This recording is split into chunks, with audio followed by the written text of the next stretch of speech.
Eu vivia num quarto de motel por 39 euros por noite, comendo feijão frio diretamente da lata, quando a batida na porta veio às 2 da manhã. O homem à minha porta usava um fato de 5.000 euros e sabia o meu nome. Vasco Henriques? Perguntou ele. Sim, sou eu. Se estás aqui por causa de dinheiro, não tenho nenhum. A tua ex-mulher Maria não sabe que estou aqui. Mas o que te vou contar vai mudar tudo o que pensavas saber sobre o cancro dela, o teu divórcio e o motivo por que ela te deixou mesmo. O meu nome é Vasco Henriques. Tenho 45 anos e há 6 meses tinha tudo. Uma empresa de construção bem-sucedida, uma casa que construí com as minhas próprias mãos, 2 filhos lindos e uma mulher que amava desde o secundário. Agora vivo no quarto 107 do motel Vale do Pôr do Sol, onde as paredes são tão finas que consigo ouvir o vizinho a chorar até adormecer todas as noites. Às vezes pergunto-me se ele me ouve a fazer o mesmo. O homem com o fato caro ainda estava à minha porta, segurando uma pasta de couro que provavelmente custava mais do que a minha conta mensal no motel. Atrás dele, a luz neon piscante do estacionamento fazia sombras dançarem no seu rosto. Ele parecia o tipo de homem que nunca precisou de vender uma aliança de casamento para pagar contas médicas de outra pessoa. O tipo de homem que a minha ex-mulher disse que queria em vez de mim. Posso entrar, Sr. Henriques? O que tenho para te mostrar não deve ser discutido à porta. Olhei para o meu quarto patético, a cama desfeita, uma placa quente numa mesa de cartão e caixas da minha vida empilhadas contra a parede. Não estava exatamente preparado para visitas, mas algo nos olhos dele fez-me afastar. 5 minutos, disse eu. Depois tens de ir embora.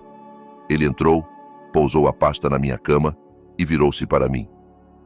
Senhor Henriques, o meu nome é Teodoro Albuquerque. Sou detetive privado e fui contratado por alguém que se preocupa muito contigo.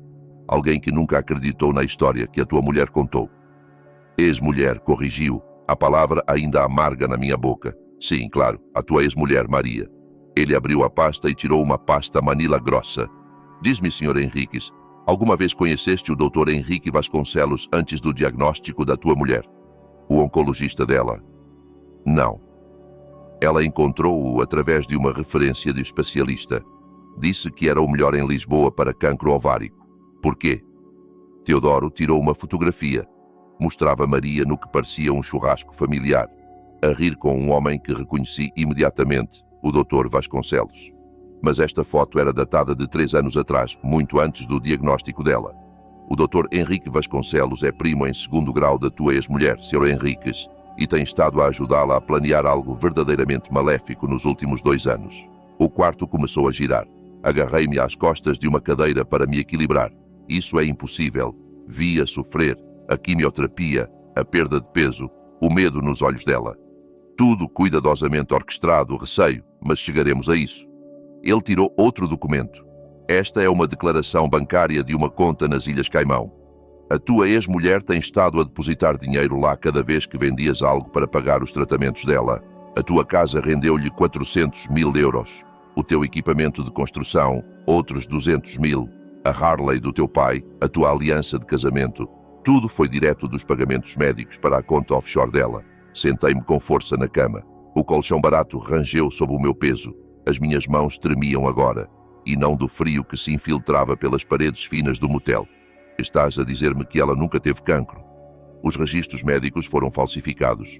A quimioterapia era, na verdade, uma combinação de solução salina e vitaminas específicas que a faziam ficar doente o suficiente para parecer autêntico. Ela perdeu peso através de uma dieta rigorosa e medicamentos prescritos. Cada aspecto foi planeado, documentado e executado com a ajuda do Dr. Vasconcelos e do advogado de divórcio dela, Bruno Carvalho. Bruno Carvalho, o tubarão que me destruiu no tribunal. O homem que me pintou como um falhado instável e quebrado que não conseguia prover pelos filhos. O homem que ficou ao lado de Maria enquanto ela me tirava os miúdos.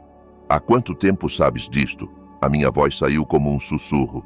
Tenho investigado há 6 meses. Contratado no dia seguinte à finalização do teu divórcio. Teodoro sentou-se na cadeira rangente à minha frente. A pessoa que me contratou suspeitava que algo estava errado quando Maria recusou deixar que a acompanhassem a qualquer consulta médica. Tem estado a reunir evidências discretamente desde então, à espera do momento certo para revelar a verdade. Quem te contratou? Teodoro sorriu pela primeira vez desde que entrou no meu quarto. O teu pai, Ernesto Henriques. Ele nunca acreditou que Maria estava doente, Sr. Henriques. Ele disse, e cito, o meu rapaz daria tudo pela família, mas que me levem os diabos se o deixar perder tudo por uma mentira. As lágrimas vieram então, lágrimas quentes e furiosas que tinha estado a conter há meses. O meu pai, que eu afastei quando me ofereceu ajuda, de quem fui orgulhoso demais para aceitar dinheiro, tinha estado a lutar por mim todo este tempo. O pai sabia. Ele sabia que algo estava errado. A tua mãe, Júlia, também ajudou, seguindo Maria quando ela dizia que ia aos tratamentos. Documentaram tudo. O teu irmão, Duarte, ajudou a rastrear os trilhos do dinheiro. Toda a tua família tem estado a trabalhar para te salvar, Vasco. Nunca estiveste sozinho, mesmo quando te sentias assim. Pensei em todas aquelas noites neste quarto de motel, perguntando-me se os meus filhos, Carlos e Paula, alguma vez me perdoariam por perder tudo, por não ser o pai que mereciam. Pensei na gargalhada cruel de Maria quando me disse que queria um homem a sério, como me tirou os filhos e os envenenou contra mim. E todo este tempo tinha sido uma mentira.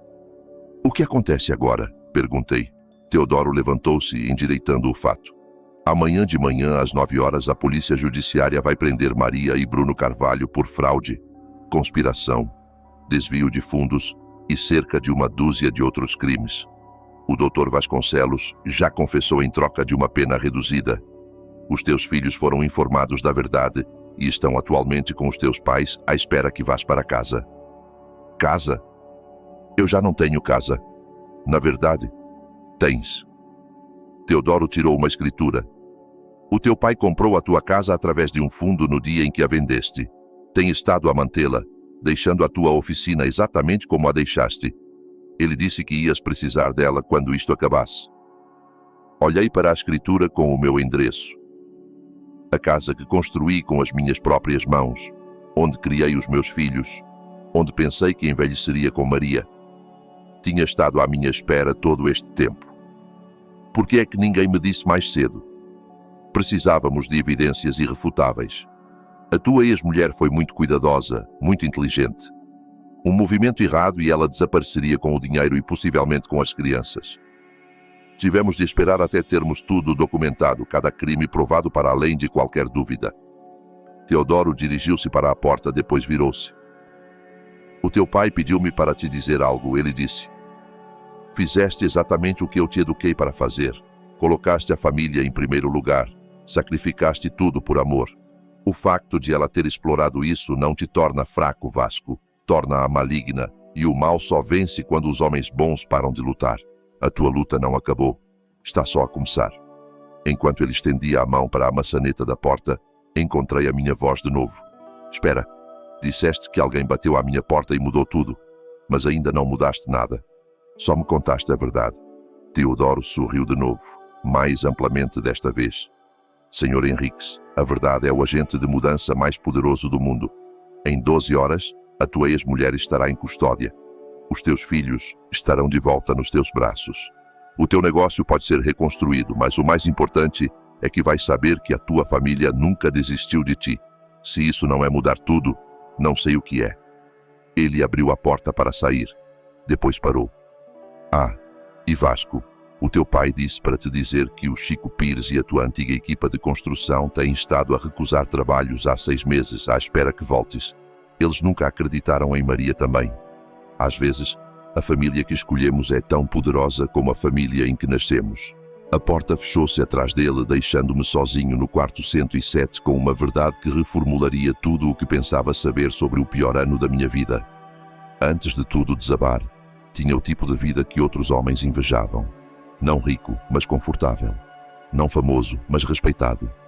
Gerenciava as construções Henriques em Lisboa, uma empresa que construí do nada além de uma carrinha e uma caixa de ferramentas que o meu avô me deixou. Especializávamos-nos em casas personalizadas, do tipo onde cada detalhe importava. As minhas mãos tinham enquadrado centenas de casas, mas a de que mais me orgulhava era a minha própria. Lembro-me da manhã em que tudo ainda era perfeito. Era uma quinta-feira de março, e acordei às 5h30 como sempre. Maria ainda dormia ao meu lado, o cabelo escuro espalhado pela almofada.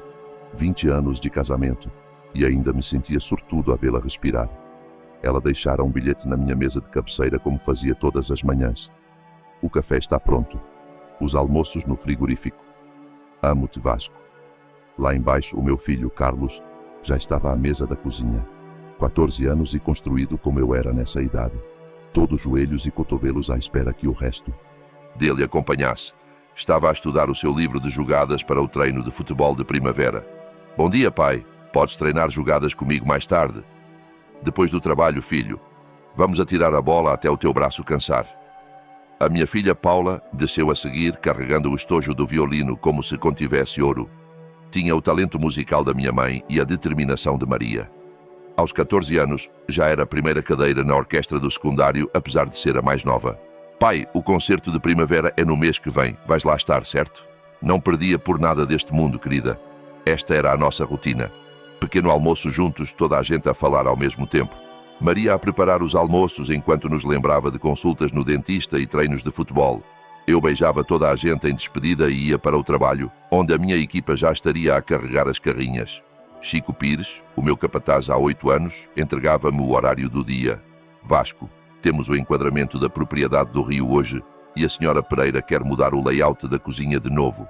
Terceira vez este mês, quarta, mas quem conta? Ríamos porque era o que se fazia. Lidávamos com clientes difíceis e atrasos meteorológicos e escassez de madeira, e construíamos algo bonito. De qualquer forma, a minha equipa era sólida. 8 homens que chegavam cedo e ficavam até tarde quando necessário. Homens que se orgulhavam de fazer as coisas bem à primeira. O meu pai, Ernesto Henriques, passava pelo local de obras às vezes, 73 anos e ainda construído como um defesa. Gerenciara as construções Henriques antes de mim, quando tudo era feito com ferramentas manuais e suor. Ele caminhava pelos projetos, passando a mão pelo enquadramento, verificando cantos com o seu olho experiente. Bom trabalho, filho. O teu avô ficaria orgulhoso. Obrigado, pai. A tua mãe quer-vos todos lá para o jantar de domingo. Não chegues atrasado. Os jantares de domingo em casa dos meus pais eram sagrados. A minha mãe, Júlia, cozinhava comida suficiente para um exército. O meu irmão, Duarte, aparecia com a mulher e os 3 filhos. Comíamos até não nos mexermos. Depois sentávamo-nos no alpendre das traseiras enquanto as crianças brincavam no quintal. Duarte trabalhava como mecânico, tinha graxa permanentemente incrustada debaixo das unhas, mas conseguia consertar qualquer coisa com motor. Vasco, alguma vez pensaste em expandir? Talvez entrar em propriedades comerciais? Gosto de conhecer as famílias que vão viver no que construo. É pessoal, sabes? Maria ajudava a mãe com a louça, as risadas delas a flutuarem pela janela da cozinha. Tinham sido próximas desde o secundário, quando a levei para casa pela primeira vez. A mãe puxou-me de lado nessa noite e disse: "Esta é especial, Vasco. Não estragues." Não estraguei. Ou pelo menos pensei que não. A terça-feira que mudou tudo começou como qualquer outra. Maria tinha estado cansada ultimamente, queixava-se de dores de estômago. Eu insistia para ela ver um médico, mas ela adiava. Depois ligou-me para o trabalho, chorando tanto que mal a entendia. "Vasco, estou no hospital. Encontraram algo. Podes vir?" Deixei o Chico no comando e dirigi para o Hospital Geral de Lisboa, quebrando todos os limites de velocidade. Encontrei Maria na ala de oncologia, ainda com a bata de papel, rímel escorrido pelas bochechas. O doutor Henrique Vasconcelos estava ao lado dela, alto e sério no seu jaleco branco. "Senhor Henriques, a tua mulher tem cancro ovárico em estágio 3. Precisamos de começar tratamento agressivo imediatamente." As palavras bateram como uma marreta no peito. Cancro. A mesma coisa que levou a minha avó, o meu tio, o pai de Maria. Sentei-me com força na cadeira de visitas enquanto o Dr. Vasconcelos explicava opções de tratamento, taxas de sobrevivência, custos. Os números borraram-se. Tudo em que me conseguia focar era na mão de Maria na minha, tremendo como um pássaro. No estacionamento depois, ela desabou completamente. Sentamo-nos na minha carrinha enquanto ela soluçava contra o meu peito, os dedos agarrados à minha camisa de trabalho. "Não quero morrer, Vasco. Quero ver os nossos filhos licenciados, casados, com bebés. Quero envelhecer contigo. Segurei o rosto dela nas minhas mãos calejadas. Olhei diretamente para aqueles olhos verdes de que me apaixonei aos 17. Querida, venderia a alma para te manter aqui. Vamos vencer isto. O que for preciso, o que custar, vamos ganhar. Ela beijou-me então, desesperada e assustada. Promete-me, Vasco. Promete-me que não me deixas morrer. Prometo, Maria. Juro por tudo o que sou, tudo o que tenho. Vais sobreviver a isto. Nessa noite, depois dos miúdos dormirem, sentamo-nos à mesa da cozinha com papéis de seguro espalhados como um mapa para o inferno. Limites de cobertura, franquias, exclusões de tratamentos experimentais. Os números eram estonteantes. O seguro cobriria 60 mil euros. O resto seria por nossa conta. Vamos resolver, disse-lhe. A casa tem equity. O negócio está a correr bem. Temos opções. Ela apertou a minha mão. Amo-te, Vasco Henriques. Eu também te amo, Maria. Vamos passar por isto juntos. Olhando para trás agora, sabendo o que sei, vejo os sinais que perdi. A forma como ela se virou quando disse que me amava. O cálculo nos olhos dela quando discutimos vender ativos. A chamada rápida que fez para alguém que disse ser a irmã. Mas a irmã dela vivia no Porto e era depois da meia-noite lá. Mas nessa noite, tudo o que vi foi a minha mulher, aterrorizada e frágil, precisando que eu fosse forte. Então fui forte. Fiz planos e folhas de cálculo e listas de tudo o que podíamos vender. Liguei a empreiteiros que conhecia, perguntei sobre trabalho extra. Estava pronto para mover céus e terra. Porque é isso que se faz pela família. É isso que um homem a sério faz. Pelo menos era isso que pensava que um homem a sério fazia antes de aprender que às vezes a pessoa que estás a tentar salvar é a que segura a faca. As contas começaram a chegar 2 semanas depois do diagnóstico de Maria. Cada envelope parecia mais pesado que o anterior. Sentava-me à mesa da cozinha depois de todos dormirem, calculadora na mão, tentando fazer os números baterem certo. Nunca batiam. A primeira conta foi de 47 mil euros por diagnósticos e consultas iniciais. O seguro cobriu 12 mil. Esvaziei a nossa conta poupança e paguei o resto. Maria encontrou-me a olhar para o extrato bancário na manhã seguinte. Vasco, isto é demais. Talvez devêssemos pedir uma segunda opinião. Encontrar uma opção mais barata. Não há opção mais barata para estágio 3, Maria. O Dr. Vasconcelos é o melhor. É disso que precisas. Ela beijou-me a testa. E devia ter notado que ela já estava lavada e vestida às 5 da manhã. Tenho tratamento às 9 horas. Não precisas de vir. Concentra-te no trabalho. Quero estar lá contigo. Não, a sério. Fico bem. Alguém precisa de continuar a ganhar dinheiro, certo? O negócio de construção corria bem, mas não o suficiente. Tinha 3 casas sob contrato, mas construção significava pagar equipas e fornecedores antes de ser pago. O fluxo de caixa era apertado num bom dia. Estes não eram bons dias. O Chico Pires notou o estresse primeiro. Chefe, estás bem? Tens estado distraído ultimamente. A Maria está doente. Cancro. O rosto dele ficou branco. O Chico tinha perdido a mulher para cancro da mama 5 anos antes. Meu Deus! O que precisas? Um milagre ou cerca de 300 mil euros. A mesma coisa nos dias de hoje. Ele parou. Tenho 20 mil poupados. São teus. Não posso aceitar o teu dinheiro, Chico. Deste-me um emprego quando mais ninguém o faria logo depois da morte da Beatriz. Eu era um bêbado desfeito. E arriscaste. Aceita o dinheiro, Vasco. Aceitei. O orgulho é caro quando a tua mulher está a morrer. A segunda ronda de contas veio com a recomendação do Dr. Vasconcelos para tratamento experimental. Há uma nova combinação de medicamentos a mostrar resultados notáveis, explicou no seu escritório imaculado. Ainda não é aprovado pela agência, por isso o seguro não cobre. Mas vi tumores encolherem 70%. Quanto? Maria perguntou apertando a minha mão. O protocolo de tratamento é aproximadamente 180 mil euros. Maria começou a objetar, mas interrompia. Vamos arranjar. Vendi o equipamento de construção primeiro, a escavadora que poupei 3 anos para comprar, as carrinhas basculantes, o guindaste, todas as ferramentas que me permitiam aceitar projetos maiores. Publiquei online domingo à noite, vendi na quarta. Tive de ligar aos clientes e explicar os atrasos que isto causaria. A senhora Pereira foi compreensiva. Vasco, leva o tempo que precisares. Família em primeiro lugar. Mas os promotores do Rio não foram tão gentis. Retiraram o contrato e exigiram o depósito de volta.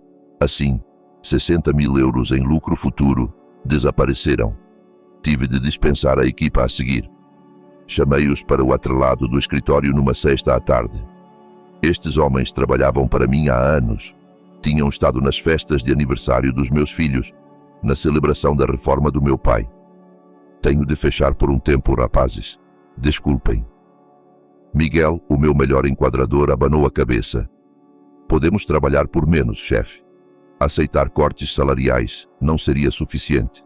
Preciso que peçam subsídio de desemprego ou encontrem outro trabalho. Quando isto acabar, se me quiserem, contrato cada um de volta. Saíram em silêncio. O Chico ficou para trás. Isto não está certo, Vasco. Algo parece errado em tudo isto. O cancro não liga ao que parece certo, Chico. A casa foi para o mercado no mês 3.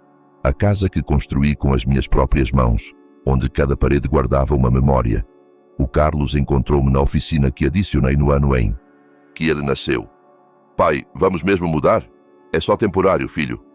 Quando a mãe melhorar, construímos outra casa. Uma melhor. Não quero uma melhor. Quero esta. Eu também. Mas a casa vendeu em 2 semanas. 420 mil euros. Depois de pagar a hipoteca, limpamos 300 mil. Foi direto para contas médicas e o novo protocolo de tratamento. Mudámo-nos para um apartamento de 2 quartos alugado no centro. A Paula teve de partilhar quarto com o irmão pela primeira vez na vida. Não se queixou, pelo menos não a mim. Mas ouvia chorar à noite através das paredes finas. O meu pai veio ao apartamento uma noite. Viu-me a empacotar as minhas ferramentas para vender. Vasco, isto foi longe demais. Deixa-me ajudar. Pai, tu e a mãe precisam do dinheiro da reforma. Precisamos mais do nosso filho. A tua mãe concorda. Podemos dar-te 50 mil. Não aceito. Ele bateu com a mão na mesa, algo que não fazia desde que eu era adolescente. Maldito orgulho, rapaz. Estás a afogar-te e não aceitas um salva-vidas. A minha mulher, a minha responsabilidade. A tua família, a nossa responsabilidade. É assim que funciona. Mas não cedi. Olhando para trás, desejava ter cedido. Teria poupado mais do que dinheiro. A aliança de casamento foi a última coisa a ir. Banda de platina de 3 quilates comprada quando aterrei o meu primeiro grande contrato de construção. Tinha prometido a Maria que ela nunca a tiraria. Agora tirava a minha na casa de Penhores Gomes, na avenida. O senhor Gomes, que conhecia a minha família há 40 anos, olhou para ela com tristeza. Vasco, esta aliança tem história. O teu avô comprou a banda original ao meu pai em 1955. Mandaste-a resetar para Maria. Quanto me dás? Vale 8 mil. Dou-te 15. Não posso aceitar caridade, senhor Gomes. Não é caridade. É um investimento num bom homem num ano mau. Aceitei os 15 mil. Somei aos 10 mil que consegui pela Harley do meu pai, que vendi sem lhe dizer. Isso cobriu outro mês de tratamento. Entretanto, Maria melhorava, pelo menos fisicamente. O peso que perdeu deixou as maçãs do rosto afiadas, mas a cor voltava. O Dr. Vasconcelos mostrou-nos scans onde os tumores encolheram dramaticamente. O tratamento está a funcionar melhor do que esperado, anunciou.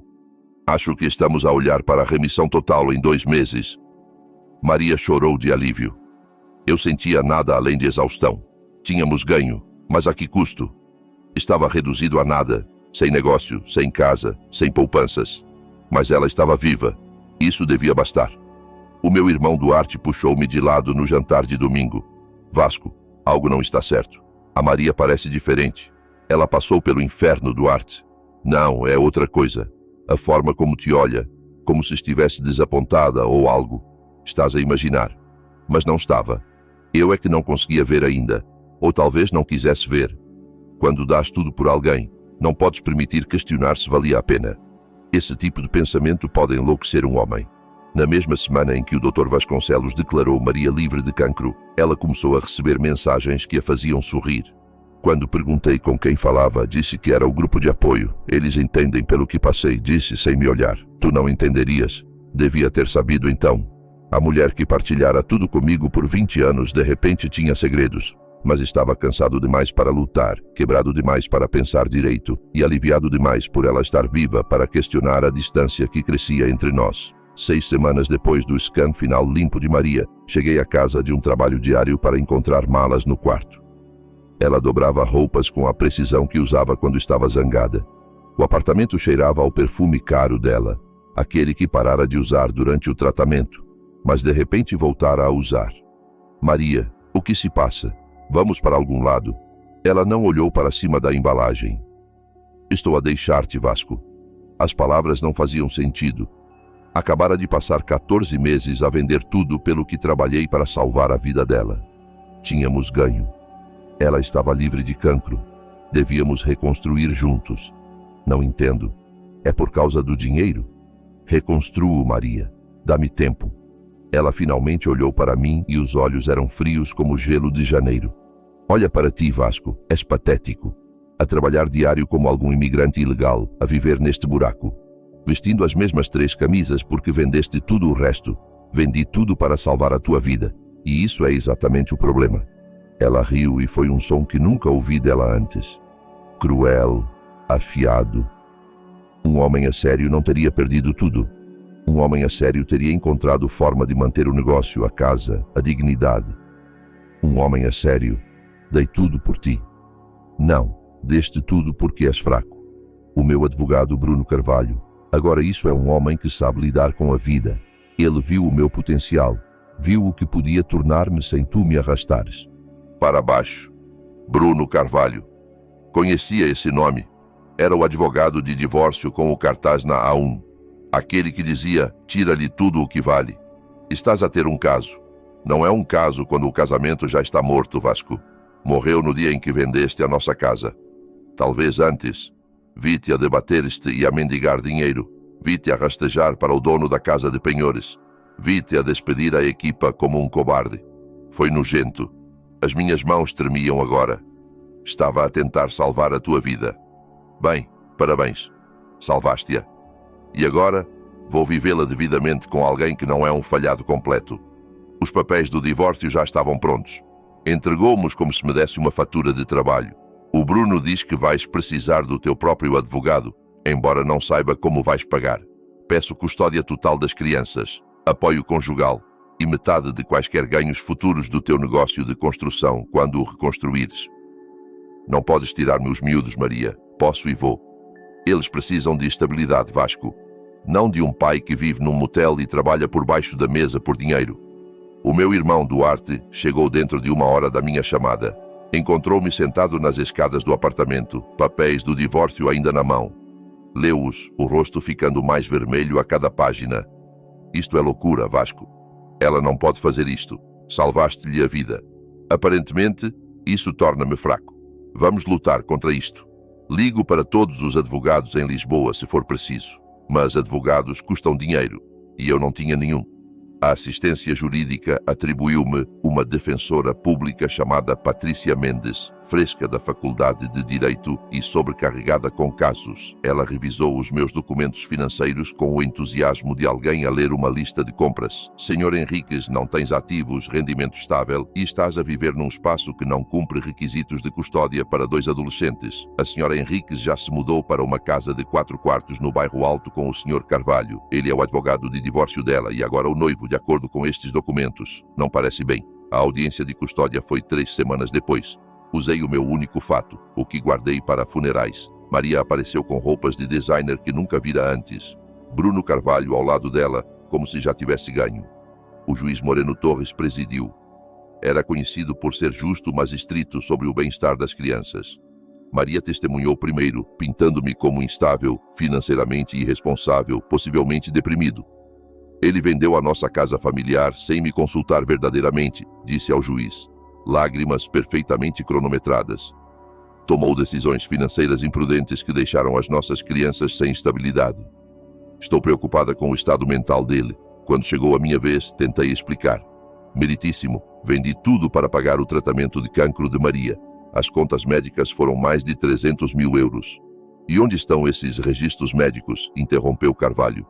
A informação de saúde da minha cliente é privada, mas posso assegurar ao tribunal que ela teria sobrevivido com tratamento padrão. O Sr. Henriques escolheu medidas excessivas que faliram a família desnecessariamente. Excessivas.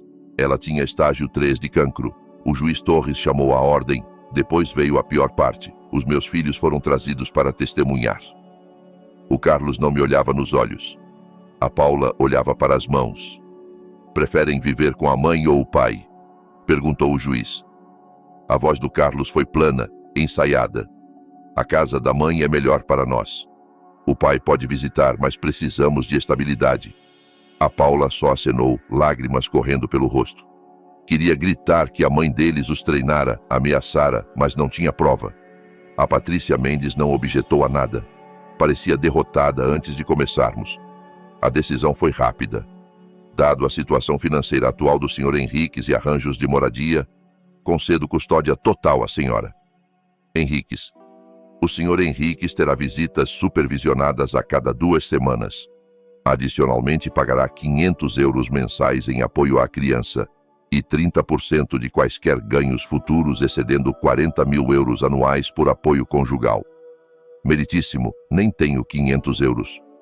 Então sugiro que encontres emprego rapidamente, Sr. Henriques, ou enfrentas acusações de desobediência. Fora do tribunal, Maria passou por mim com os miúdos. O Carlos tentou parar, mas ela puxou-o. Não tornes isto mais difícil do que precisa ser, disse alto o suficiente para todos ouvirem. Bruno Carvalho parou ao meu lado. Devias tê-la deixado ir quando tinhas chance, Vasco. Alguns homens não são feitos para jogar nas grandes ligas. Eu amava-a, e esse foi o teu primeiro erro. O amor é para quem pode pagar. Nessa noite, mudei-me para o motel Vale do Pôr do Sol. 39 euros por noite pago semanalmente. A dona, senhora Costa, tinha olhos bondosos e não fez perguntas quando paguei com dinheiro amassado.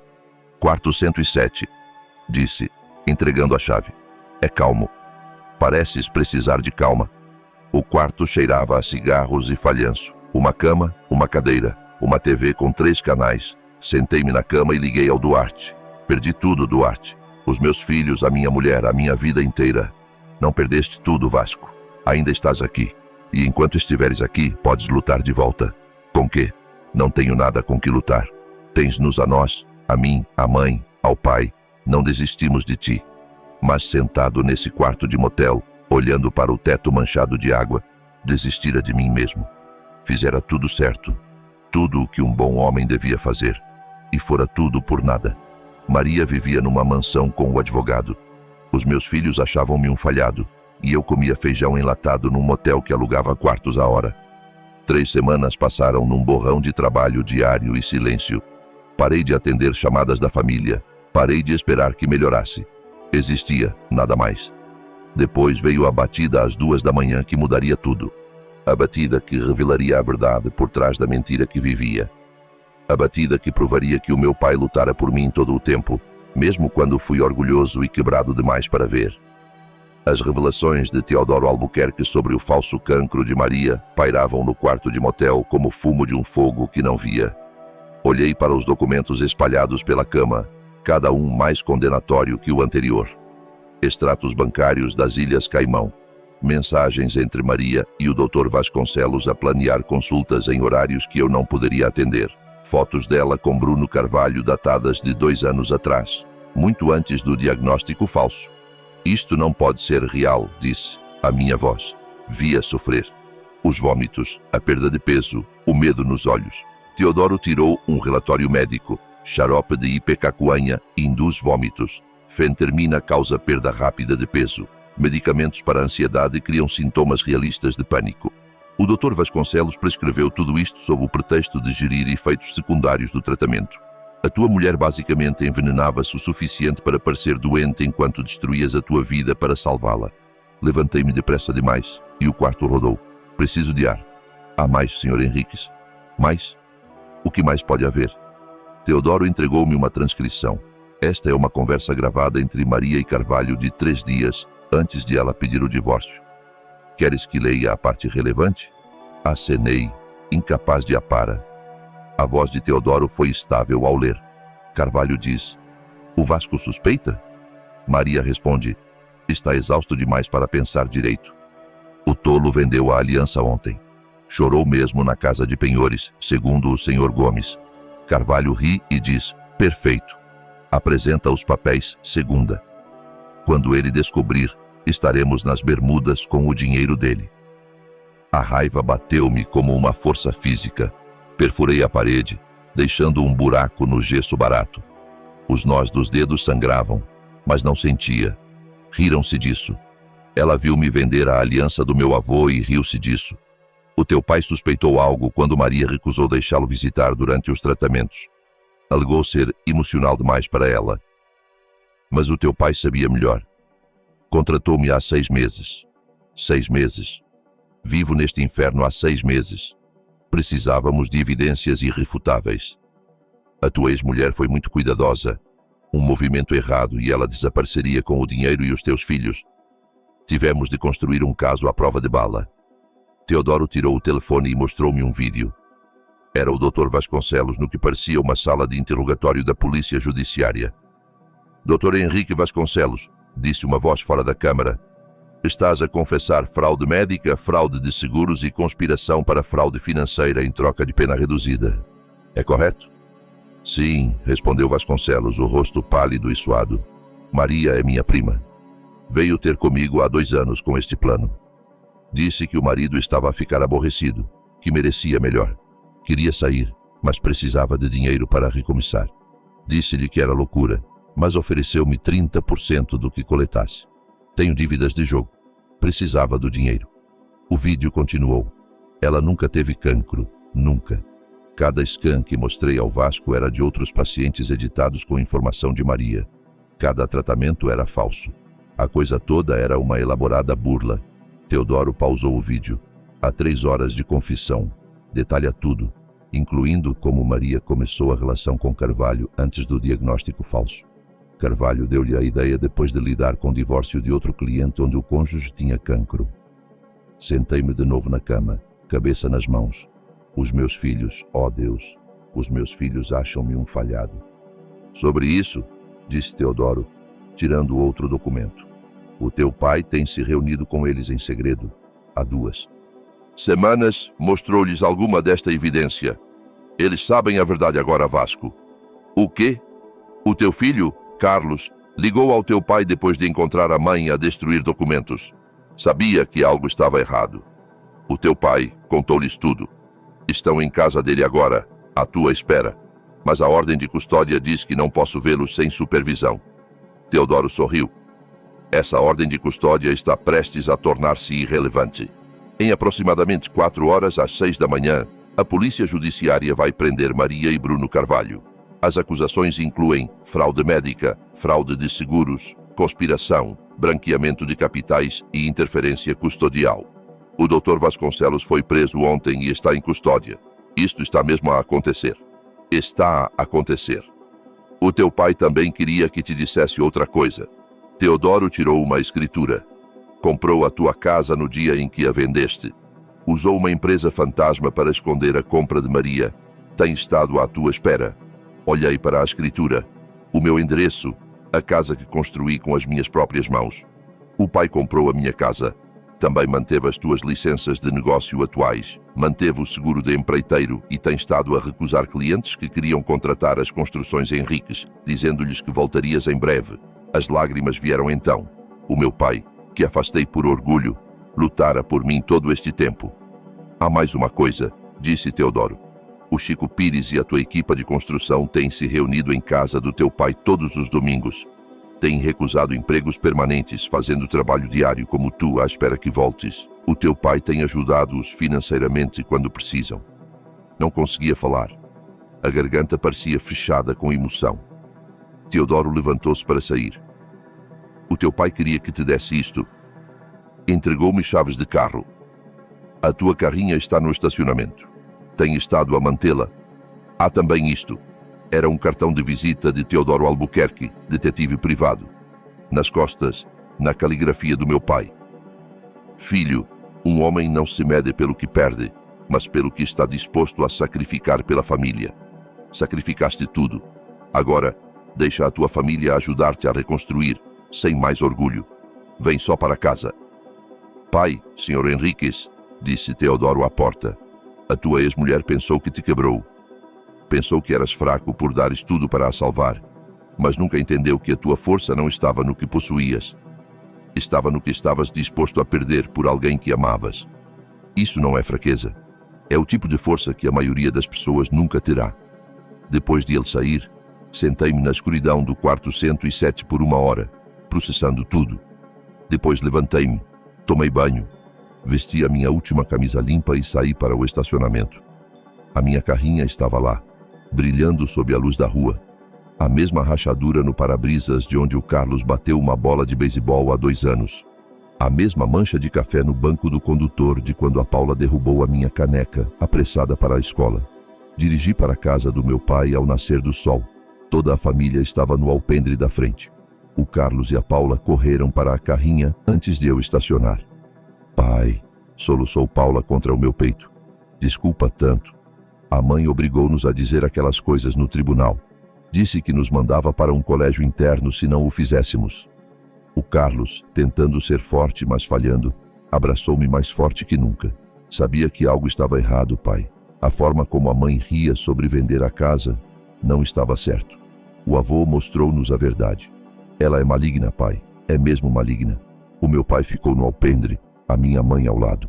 Parecia mais velho, mais satisfeito, como um general que finalmente ganhou uma longa guerra. Filho, disse simplesmente. Pai, não sei o que dizer. Então não digas nada, vem só para dentro. A tua mãe fez pequeno almoço. A tua equipa está a caminho e temos um negócio para reconstruir, mas primeiro comemos. Pareces o diabo. Enquanto entrávamos, o meu telefone tocou, número desconhecido. Senhor Henriques, sou a agente Sara Costa da Polícia Judiciária. Temos Maria e Bruno Carvalho em custódia. Precisamos que venhas ao edifício federal esta tarde para prestar declaração. Vão para a prisão. Com as evidências que temos, ambos enfrentam 15 a 20 anos no mínimo. O dinheiro foi congelado e será devolvido como restituição. Desliguei e olhei para a minha família. Apanharam-na. A minha mãe começou a chorar. O Duarte gritou e socou o ar. O meu pai só acenou. Justiça, disse baixinho. Agora reconstruímos. 6 meses depois daquela manhã em casa do meu pai, estava na minha oficina reconstruída, passando as mãos pela mesma bancada onde ensinei o Carlos a usar um martelo. A polícia judiciária foi minuciosa. Maria apanhou 12 anos de prisão por fraude, conspiração e branqueamento. Bruno Carvalho apanhou 15 anos. Mais desqualificação. O doutor Henrique Vasconcelos perdeu a licença médica e apanhou 8 anos. O tribunal ordenou restituição total, embora a maior parte do dinheiro tivesse desaparecido. O que recuperaram foi para reconstruir o meu negócio. Mas o dinheiro não era o que importava. O que importava era o sábado de manhã que vivia agora com o Carlos e a Paula a trabalhar ao meu lado numa estante personalizada para a avó deles. Pai, perguntou Paula enquanto lixava uma prateleira, como confias em alguém depois do que a mãe fez? Pensei muito nessa pergunta ultimamente. Sabes o que o teu avô Ernesto me ensinou? Confia, mas verifica. Confiei na tua mãe completamente, e isso não foi errado. O amor deve incluir confiança, mas ignorei sinais de alerta porque queria acreditar no melhor. Amor real, como o que o avô mostrou, ao investigar discretamente enquanto me apoiava, protege enquanto confia. O Carlos olhou para cima de medir uma tábua. Odeias-la? Não, filho. Ódio significaria que ela ainda tem poder sobre mim. Sinto pena dela. Tinha uma família que a amava. Um marido que morreria por ela e atirou tudo fora por dinheiro que agora está congelado em contas federais. Vai passar os próximos 12 anos numa cela a pensar nessa escolha. O Chico Pires entrou na oficina com café e pastéis. Foi o primeiro a voltar quando reabri as construções Henriques. Toda a equipa voltou numa semana. Éramos mais pequenos agora, mas mais fortes. Cada cliente que saiu voltou com desculpas e novos contratos. Vasco, a senhora Pereira quer saber se podes construir uma casa de hóspedes para ela. Diz que espera o tempo que for preciso para te ter especificamente. Diz-lhe que começamos no mês que vem. O meu pai apareceu à porta, ainda a verificar o meu trabalho depois de todos estes anos. Mas agora acolhia-o. A vigilância dele salvou-me quando não me conseguia salvar. Parece bem, filho, embora aquele canto pudesse ser mais apertado. Está perfeito, e sabes disso, velho. Ele sorriu. Só a manter-te afiado. Trabalhamos em silêncio confortável até a Paula fazer outra pergunta. Pai, aquele detetive privado, o Sr. Albuquerque, o cartão dele ainda está na tua secretária. Por quê? Peguei no cartão lendo a nota nas costas pela 100ª vez. Ele acha que devo ajudar outras pessoas a passar pelo que passei. Burlas de doenças falsas são mais comuns do que pensas. Quer que consultem casos, partilhe a minha história, ajude as pessoas a ver os sinais de alerta. Vais? Talvez. Agora foco-me em reconstruir. Mas um dia, sim, se puder impedir uma pessoa de passar pelo que passamos, valerá a pena. A minha mãe chamou da casa. O almoço está pronto. Todos para dentro. Enquanto caminhávamos para a casa, o Duarte chegou na carrinha. Começara a vir a todas as refeições familiares, trazendo os filhos, assegurando que nunca me sentisse sozinho.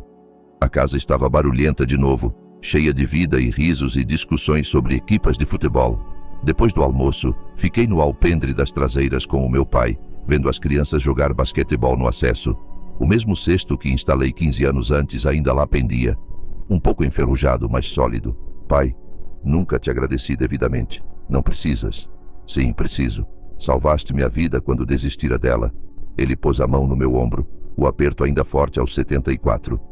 Filho, farias o mesmo pelo Carlos. Raios, fizeste o mesmo por alguém que não merecia. Isso não é estupidez, é caráter. A única diferença entre ti e mim é que vivi o suficiente para saber que às vezes as pessoas que mais amamos são as capazes de nos magoar mais. Como sabes quando confiar e quando verificar? Não sabes. Fazes ambos. Amas com todo o coração, mas mantens os olhos abertos e asseguras que a tua família sabe que, aconteça o que acontecer, tens as costas deles. A chave do motel do quarto 107 ainda pende num gancho na minha oficina, não como lembrete do meu ponto mais baixo, mas como prova que o fundo do poço não é o fim, se tiveres pessoas que não te deixam ficar lá. Todas as manhãs vejo-a quando pego nas ferramentas e lembro-me que a pior coisa que me aconteceu levou à lição mais importante da minha vida. Força real não é nunca cair, é ter pessoas que não te deixam ficar caído. É um pai que luta por ti quando não consegues lutar por ti mesmo. É um irmão que aparece sem ser chamado. São amigos que esperam que voltes, não importa quanto tempo demore. Há 2 semanas, um homem ligou-me.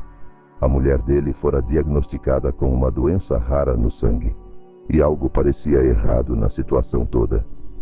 Teodoro Albuquerque dera-lhe o meu número.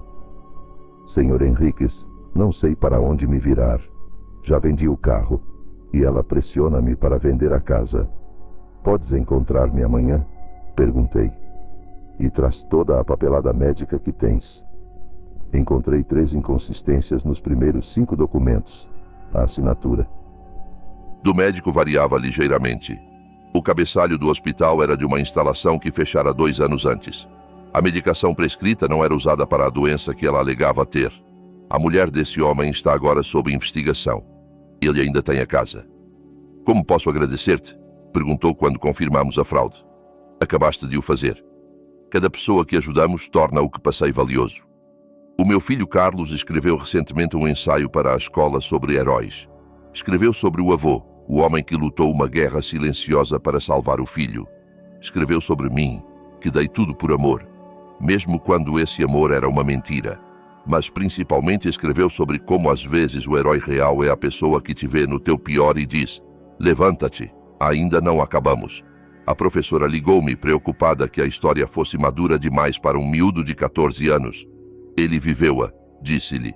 Ganhou o direito de contá-la. Ontem a Paula atuou no concerto de primavera, o mesmo que prometi assistir naquela manhã quando a nossa vida ainda era perfeita.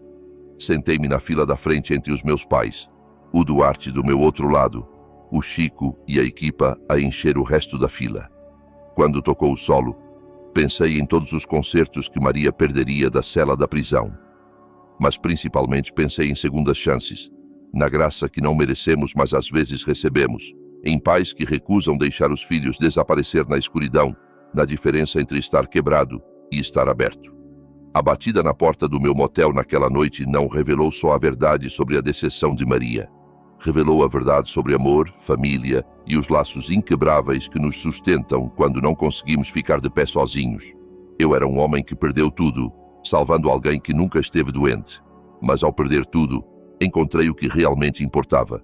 Não a casa que construí com as mãos, mas o lar que o meu pai manteve vivo no coração.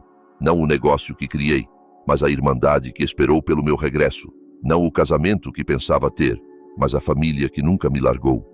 A história que partilhei contigo não é só sobre traição ou fraude, ou a crueldade de que algumas pessoas são capazes. É sobre o que acontece depois do fim do mundo.